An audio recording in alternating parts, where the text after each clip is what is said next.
Assalamualaikum warahmatullahi wabarakatuh. Ada anak yang belajar dengan maksud untuk mendapatkan ranking satu, peringkat yang lebih baik dari sebelumnya, mendapatkan prestasi yang lebih baik. Ada juga orang yang bekerja tujuannya untuk mendapatkan uang. Dari uang itu nantinya untuk memberikan kehidupan keluarganya, anak-anaknya untuk bersekolah dan lain sebagainya. Ada juga orang yang bekerja dari uang yang didapatkannya itu hanya untuk hura-hura saja, untuk kepentingan belaka. Apa sebenarnya motif atau tujuan dari orang-orang itu yang bekerja melakukan aktivitasnya dengan harapan mendapatkan sesuatu yang diinginkan? Nah, semua itu tidak lepas dari adanya yang namanya motivasi. Ya, motivasi itu muncul karena ada tujuan yang ingin dicapai atau goals, ya, goal yang ingin dicapai. Nah, dalam kesempatan ini saya ingin menyampaikan bahwa tentang motivasi, terutama dalam bidang pendidikan, ya, motivasi belajar. Motivasi belajar. Apa sesungguhnya motivasi belajar itu? Masih seperti biasa, saya masih memakai buku ini, ya, Bapak Mustaqim. Sebelum menjelaskan tentang motivasi belajar, ada pengertian motif. Motif itu sendiri itu apa? Di sini jelaskan menurut Woodward bahwa motivasi adalah suatu tujuan jiwa yang mendorong individu untuk aktivitas-aktivitas tertentu dan tujuan-tujuan tertentu. Jadi merupakan tujuan jiwa, ya. Tujuan jiwa yang mendorong melakukan aktivitas-aktivitas dan tujuan. Sebelum mengarah kepada tujuan atau goals itu motif adalah suatu dorongan jiwa untuk melakukan aktivitas. Ketika melakukan aktivitas berarti belum tentu ingin mendapatkan sebuah tujuan. Karena yang namanya motif itu ada beberapa jenis, ya. Ada yang motifnya itu ingin mencapai tujuan, ada yang motifnya itu hanya ingin berpartisipasi, ya, ingin berkecimpung dengan teman-temannya, dengan lingkungan sekitar. Jadi bukan goals yang diharapkan, tetapi supaya bisa memberikan kenyamanan di dalam hati, ketenangan pikiran dan lain sebagainya. Nah, ini motif, ya, motivasi. Motivasi sendiri itu menurut Woolfolk itu dibagi dua. Ada motivasi intrinsik dan motivasi ekstrinsik. Motivasi intrinsik itu motivasi yang memang berasal dari dirinya sendiri tanpa ada dorongan dari orang lain. Jadi motif itu kan dorongan jiwa, ya. Motif itu tadi dorongan jiwa. Ketika motivasi intrinsik itu dorongan jiwa yang memang berangkat dari dirinya sendiri tanpa ada dorongan dari orang lain atau di luar lingkungan dirinya. Itu motivasi intrinsik. Nah, biasanya motivasi intrinsik itu muncul secara tiba-tiba, ya, memang dengan melihat suasana lingkungan yang ada. Ketika dia melihat sebuah film, misalkan film tentang tentara, ya. Kemudian dia memiliki cita-cita untuk bisa menjadi tentara sebagaimana idolanya. Ini intrinsik, ya. Intrinsik muncul dalam jiwa dirinya sendiri itu. Kemudian yang ekstrinsik itu motivasi muncul karena adanya faktor dari lingkungan, mungkin dari orang tua. Jadi orang tua selalu memberikan asupan motivasi kepada anaknya supaya nanti kelak ketika dewasa bisa menjadi presiden, polisi dan lain sebagainya. Ini ada faktor dorongan dari orang lain, ekstrinsik. Mana yang lebih kuat antara intrinsik dan ekstrinsik? Jawabannya adalah tergantung bagaimana suasana dari si anak itu sendiri. ketika perasaan anak itu sedang dalam keadaan baik, bisa saja itu menerima apa yang telah diharapkan dari orang tuanya atau orang lain, teman-temannya.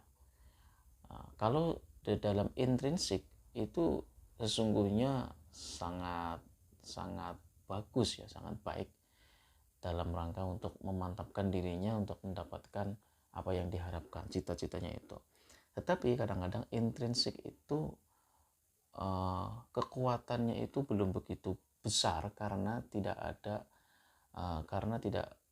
menerima saran atau kritik dari orang yang di luar dirinya, sehingga bisa saja yang intrinsik itu malah hanya diam di tempat. Jadi pada intinya motivasi yang ada di dalam diri kita itu ya alangkah baiknya ketika didorong juga ya oleh orang lain, ya dengan cara mungkin misalnya anak tersebut sering sharing ya, sering ngobrol bersama temannya, bersama keluarganya. Jadi sering didiskusikan dari apa yang menjadi harapan itu, motivasinya itu, sehingga akan mencapai tujuan yang diinginkan. Dalam motivasi belajar ada beberapa prinsip yang harus dilakukan atau yang harus diadopsi oleh peserta didik itu sendiri. Misalnya tadi pada motivasi intrinsik dan ekstrinsik. Motivasi intrinsik jauh lebih utama ya, jauh lebih utama daripada ekstrinsik, karena motivasi ekstrinsik itu belum tentu bisa ditangkap seluruhnya oleh peserta didik. Tidak mungkin dipaksakan ya, seorang peserta didik itu tidak boleh dipaksakan harus menjadi ini, menjadi polisi, menjadi tentara, tidak bisa. Maka sesungguhnya motivasi intrinsik itu jauh lebih utama daripada motivasi ekstrinsik. Ekstrinsik itu sifatnya hanya penunjang saja ya. Kalau jiwa dirinya itu mengiyakan, maka itu akan lebih baik ya. Pada intinya intrinsik itu harus lebih diutamakan. Kemudian prinsip berikutnya adalah ada motivasi yang bersifat pemberian ya, reward ya. Ada motivasi yang berbentuk hukuman ya. Ini mana yang lebih utama dari kedua motivasi ini? Saya kira yang lebih utama ya, terutama untuk anak-anak zaman sekarang ini, agaknya reward itu lebih utama ya daripada hukuman. Karena kadang-kadang anak diberi hukuman itu tidak kemudian langsung memperbaikinya ya. Memang tetap harus ada yang namanya santunan, memberikan penyuluhan dan seterusnya. Anak yang diberi motivasi karena hukuman itu bahayanya adalah dia tidak mau melakukan sepenuh hati. Artinya ketika hukuman itu sudah tidak diberlakukan, itu bisa saja kembali melakukan hal-hal yang negatif. Contohnya, ada anak yang ketika disuruh mengerjakan PR ya, kemudian seorang guru memberikan hukuman. Bagi yang tidak mengerjakan PR, nanti akan saya hukum lari ke lapangan 10 kali. Nah, ini bisa berbahaya, berdampak negatif kepada anak tersebut. Apalagi kalau ada anak yang secara fisik tidak begitu kuat ya. Secara fisik memiliki imunitas yang lemah ya. Guru tidak terlalu memandang hal itu. Maka apa yang terjadi? Anak tersebut bisa saja mengerjakan PR karena asal-asalan ya. Yang penting saya tidak lari 10 kali. Karena kalau lari saya nafasnya ya terenggah-enggah, bisa saja nanti semaput dan sebagainya, bisa pingsan dan sebagainya. Akhirnya mengerjakan PR-nya itu tidak dengan sepenuh hati, asal-asalan.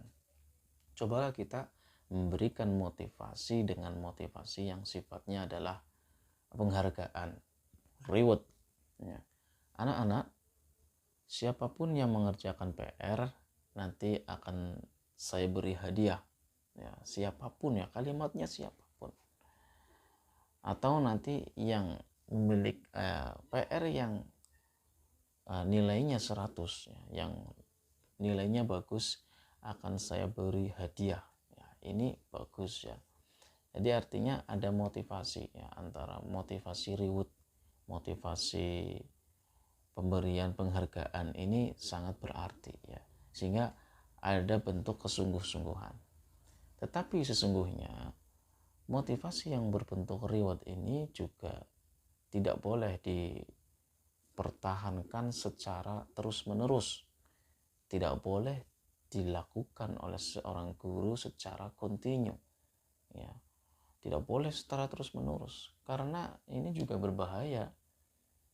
Bahayanya adalah ini nanti akan membentuk karakter yang serba mengharapkan penghargaan, sehingga lama-kelamaan anak tersebut akan mengadopsi nilai-nilai pragmatisme ya, pragmatis artinya nilai-nilai yang ya, melakukan sesuatu karena tujuannya itu ada harapan penghargaan. Jadi nanti ketika dia besar, itu bahayanya adalah melakukan pekerjaan selalu diiringi dengan keuntungan ya. Kadang-kadang keuntungannya itu keuntungan yang bersifat sementara ya, bersifat sementara ya. Ini bahaya juga ya. Maka memang di samping ada reward, kadang-kadang juga ada punishment ya. Punishment itu juga ya tadi hukuman ya. Sesekali guru melakukan motivasi kepada anak didiknya ya, motivasi belajar, sesekali dengan model reward, penghargaan, sesekali juga dengan punishment, hukuman ya, sehingga balancing antara reward and punishment ini akan menjadi karakter yang nantinya siswa bisa menentukan sendiri mana yang baik dan mana yang buruk, mana yang harus dilakukan dan mana yang harus ditinggalkan. Banyak para pekerja ya, para pejabat atau siapapun itu yang melakukan kegiatan itu tujuannya adalah uang. Mohon maaf. Ada lagi yang tujuannya itu adalah kehormatan, pangkat, kedudukan, dan lain sebagainya. Barangkali ini adalah ada efek dampak dari dulu ketika dia belajar, ada amunisi yang sampai saat ini, sampai dia ketika sudah dewasa belum bisa hilang, yaitu karena adanya reward yang diberikan secara terus-menerus ya.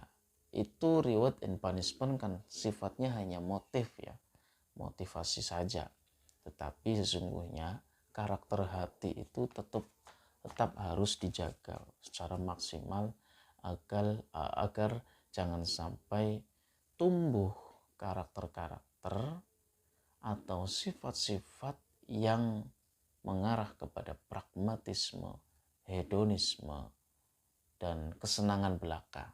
Ya, inilah sesungguhnya karakter-karakter kita, anak didik kita ketika sudah dewasa, itu sebenarnya sudah pernah kita tanamkan pada saat anak didik itu masih usia dini atau di pendidikan dasar. Maka kita harus hati-hati melihat bagaimana perkembangan peserta didik kita itu, bagaimana kita memberikan motivasi kepada anak didik kita itu sendiri. Demikian yang dapat saya sampaikan, semoga bermanfaat dan semoga kita terus termotivasi untuk melakukan pembelajaran tiada henti. Terima kasih. Assalamualaikum warahmatullahi wabarakatuh.